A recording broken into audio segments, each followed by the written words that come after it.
Maka sebab tu Imam Malik bin Anas berkata, Imam Malik bin Anas yang meninggal pada tahun 179 Hijrah, apabila beliau berbicara tentang ilmu hadis atau ilmu agama, kata Imam Malik bin Anas, di Masjid Nabawi ini ada 70 orang lelaki soleh yang jika mereka berdoa kepada Allah, nescaya Allah makbulkan. Jika mereka meminta hujan, nescaya hujan turun, kata Imam Malik. Dalam riwayat lain kata Imam Malik, di dalam tiang-tiang Masjid Nabawi ini ada lelaki-lelaki soleh yang mereka duduk padanya, yang kalau mereka mengangkat tangan berdoa minta hujan, hujan akan turun. Mana kata Imam Malik nak sebut mereka ni level tahap wali. Tetapi kata Imam Malik bin Anas, aku tidak mengambil hadis daripada mereka kerana mereka bukan orangnya. Imam Malik bin Anas menyebut dengan jelas satu kaedah supaya kita para penuntut ilmu berhati-hati dalam mengambil ilmu atau mengambil bahan-bahan kepercayaan agama. Maka menunjukkan bahawa ilmu ini diambil daripada ahlinya. Walaupun ada orang soleh wali sekalipun, kita tak ambil ilmu dari tok wali, sebab ilmu agama diambil daripada tokoh-tokohnya, ulama-ulamanya yang memahami Al-Quran dan hadis. Itu kaedah yang perlu dijelaskan. Baik, yang pertama, Imam Mahdi yang diramalkan akan datang kepada umat Islam adalah daripada keturunan Sayyidina Hasan bin Ali bin Abi Talib radhiyallahu ta'ala anhu. Sayyidina Ali ada anak ramai, antaranya yang sulung adalah Sayyidina Hasan. Maka dari keturunan Hasan, cucu Nabi inilah yang disebut sebagai Sayyid.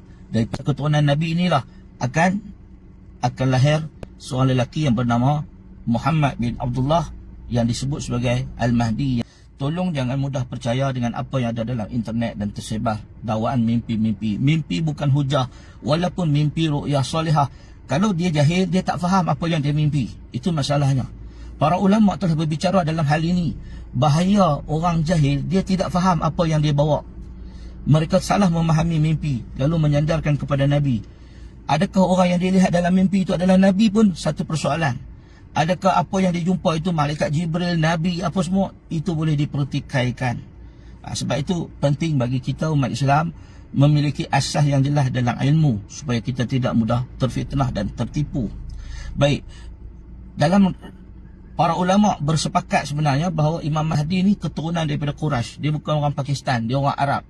Dia keturunan Quraisy. Dan dia muncul bukan dari Pakistan, daripada Syam. Ulama bersepakat dalam hal ni, Imam Mahdi akan muncul daripada Syam. Dan daripada Syam sana dia akan diangkat menjadi pemimpin umat. Sehingga dia datang ke Mekah dan dibai'ah. Selagi dia belum dibai'ah, dia sendiri tidak menyedari dia adalah Mahdi. Nabi SAW dalam hadis yang masyhur bahawa akan menjadikan Imam Mahdi itu diperbaiki dalam satu malam. Maknanya sebelum dia diangkat sebagai Mahdi, dia tak sedar pun dia Mahdi, dia orang biasa, dia tidak memiliki apa-apa keistimewaan. Kemudian dalam satu malam Allah akan mengubahnya menjadi satu orang yang memiliki karisma, kepimpinan, kehebatan dan sebagainya. Maknanya dalam satu malam dia diberikan kelebihan oleh Allah Subhanahu Wa Taala. Jadi maknanya ni laki Pakistan Muhammad bin Qasim duk sebarkan mimpi dia, pengikut dia duk sebarkan mimpi dia, kata dia ni Al-Mahdi yang ditunggu-tunggu. Dia pun siap bezakan pula Imam Mahdi dengan Mahdi ada beza. Mahdi belum dibai'ah, lepas dia dibai'ah baru jadi Imam Mahdi. Siapa ajak mereka benda-benda macam ni? Ini semua adalah merupakan dusta atas agama dan bukti kejahilan dalam memahami nas dan memahami nusus. Sebab itu kita sebut masalah media masa ni, problem media masa ni ialah Quran hadis jadi murah. Siapa-siapa boleh search Quran, siapa-siapa boleh search hadis, siapa-siapa boleh search riwayat, tapi tak faham langsung apa yang dimaksudkan oleh para ulama. Maka sebab itu kerana murahnya nusus ni, nas-nas ni, siapa-siapa boleh petik Quran, boleh petik hadis, boleh petik riwayat salaf tanpa memahami kaedah yang betul dalam bermuamalah dengan nas-nas ini. Jadi ini masalah yang besar. Ini Muhammad Qasim ni, adakah dia keturunan dari Ahlul Bait, keturunan daripada Hasan bin Ali dan sebagainya? Tidak benar.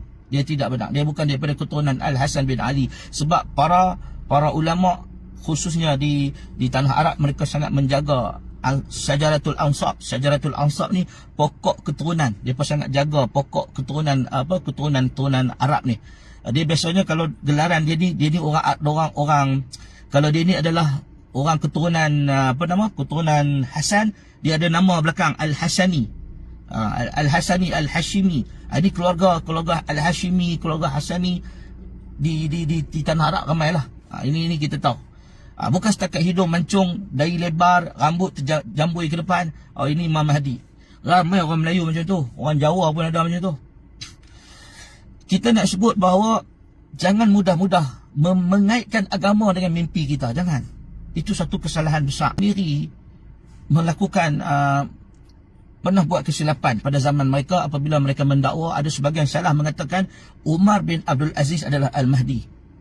Dia kata Umar bin Abdul Aziz itu Al-Mahdi, tapi ternyata dia bukan Al-Mahdi. Begitu juga Imam As-Suyuti, seorang ulama terkenal. Imam At-Tabari misalnya, ulama terkenal, pernah meramalkan kiamat akan berlaku lepas 600 tahun, akan berlaku lepas 700 tahun. Tetapi ternyata ramalan mereka pun salah. So benda-benda macam ni kita kembali kepada Nas, Al-Quran dan Hadis. Allah tidak suruh kita mencari siapa Al-Mahdi, tak suruh. Hadis pun tak suruh kita mencari Al-Mahdi. Hadis-hadis ciri-ciri fizikal Al-Mahdi, hadis-hadis tentang Al-Mahdi, semuanya hanya sebut tentang kalau dia muncul, ini ciri-ciri dia. Bukan suruh pergi cek ada tak Al-Mahdi muncul. Tidak. Maka sebab itu umat Islam kena betul-betul jelas. Dan dalam hadis yang sahih yang kita boleh jadikan pegangan, Al-Mahdi dia akan muncul ketika saat tidak ada keadilan atas muka bumi. Ketika dalam hadis-hadis, ketika mana umat Islam dah terputus harapan, dunia dalam kegelapan. Waktu itu kezaliman dan juga kejahatan dan pelbagai peperangan berlaku, perang dunia akan berlaku waktu itu. Maka barulah dia dibai'ah. Bukan sekarang, belum lagi apa-apa. Muhammad Qasim ni, setelah kita tengok video dia, mimpi-mimpi orang-orang yang bersama dia adalah orang-orang yang jahil tentang Al-Quran dan Hadis, orang yang jahil tentang Nas. Dia tak faham kaedah. Maka sebab tu dalam ilmu hadis, dalam ilmu nusus, ilmu agama, ilmu fiqh, ilmu agama Islam ni, dia ada disiplin dia. Dan yang paling bahaya adalah orang yang jahil, tidak memahami kaedah disiplin Islam, nak bercakap pasal Islam. Sebab tu kaedah para ulama disebut satu kaedah, man takalla fi ghairi fannihi, siapa yang bercakap bukan dalam bidangnya, atabil ajaib, dia akan bawa main benda yang pelik-pelik. Jadi benda yang kalau tokoh fiqh dia bercakap bab tafsir, dia mulalah sabut. Begitu juga tokoh hadis bercakap bab fiqh pun susah sebab dia bukan bidang dia. Ini kan pula orang awam, dia tak faham hadis Nabi, dia tak faham kaedah nak baca nas. Sebab tu kalau kita lihat dalam kitab-kitab yang masyhur, mereka telah menegaskan larangan mengaitkan hadis-hadis Nabi dengan persekitaran, realiti persekitaran. Sebab orang dah cuba buat. Larangan mengaitkan hadis-hadis Nabi dengan individu tertentu, tokoh tertentu. Dulu Saddam Hussein pun orang kata dia Mahdi. Saddam Hussein dulu masa dia awal muncul. Berhentikan benda-benda ni semua. Allah takkan tanya kita berbai'ah dengan Mahdi ke tak bai'ah dengan Mahdi. Tak. Sebab tu Imam Mahdi bukan dalam rukun iman yang 6. Sebab tu dalam hadis yang sahih, 10 tanda-tanda kiamat yang besar, Al-Mahdi tak ada pun. Tak ada pun Al-Mahdi dalam 10 tanda-tanda kiamat yang besar dalam hadis yang sahih yang Nabi sebut. Al-Mahdi ni ulama masukkan dia sebagai tanda kiamat kecil. Dan dia bukannya akidah. Maknanya yang kita wajib percaya yang Nabi Isa akan turun. Kalau ada orang tak mempercayai Al-Mahdi pun tak batal akidah dia. Sebab itu bukan rukun akidah, bukan rukun iman, bukan rukun Islam. Bukan. Cuma Nabi sebut akan ada pemimpin adil. Itu saja. Akan ada pemimpin adil membela umat. Sama ada dia Mahdi, sama ada kita tak panggil dia Mahdi, tak ada apa-apa kaitan, tak ada apa-apa kesan pada akidah pada waktu itu. Dia adalah manusia biasa, keturunan Nabi yang diberikan pertolongan oleh Allah, nusrah untuk memimpin umat. Sebab tu nama Al-Mahdi. Mahdi ni yang dijanjikan, yang mendapat petunjuk. Jadi sebab itu Nabi SAW sebut dalam hadis yang sahih, Nabi kata, "Man yuridillahu bihi khairan yufaqihu fid din." Siapa yang Allah inginkan kebaikan kepada dia, Allah fakihkan dia dalam agama, fahamkan dia agama. Kesimpulannya ialah Muhammad Qasim bin Abdul Karim bukan Al-Mahdi, berdasarkan tanda-tanda yang sabit daripada Al-Quran dan Hadis. Ada orang kata, "Ustaz, mimpi ni betul Ustaz, mubasyirat." Mimpi boleh jadi mubasyirat, kabar-kabar gembira. Mimpi boleh jadi salah satu daripada 40 kewahyuan, kenabian. Nabi sebut dalam hadis, mimpi ni adalah 1/40 wahyu 1/40 kenabian. Mimpi umat Islam pada akhir zaman akan jadi benar. Ya, mimpi benar, tapi kadang-kadang kita tak faham apa yang kita mimpi. Mimpi boleh jadi benar, tetapi dia bukan hujah. Dan mimpi lelaki yang bernama Muhammad Qasim bin Abdul Karim ni, betulkah yang dia nampak tu Nabi? Macam mana dia sahkan itu Nabi? Sebab dia pun tak ada ilmu. Dia pun mengaku dia bukan ustaz. Dia pun mengaku dia lelaki biasa. So macam mana hang tahu kata itu Nabi? Imam Nawawi yang meninggal pada tahun 676 Hijrah meletakkan syarat dalam hadis-hadis tentang mimpi Nabi ni, mesti disemak kesahihan adakah orang yang dilihat itu Nabi. Sebab syaitan walaupun dia tak boleh menyerupai wajah Nabi, tapi kalau dia main dengan rambut putih mengaku Nabi, kita akan kata itu Nabi sebab kita jahil. Sebab tu tanda-tanda seseorang itu melihat Nabi kena semak, benarkah Nabi itu seperti mana yang disebut dalam hadis yang sahih. Dan dia mengaku dia tak tahu, dia bukan ahli agama, macam dia nak tahu yang dia nampak tu Nabi? Ustaz pun ramai menipu. Ustaz ramai menipu, kata dia mimpi Nabi, sedangkan laki yang dia nampak dalam mimpi dia bukan Nabi. Ada tanda-tanda mimpi Nabi ni yang sahih.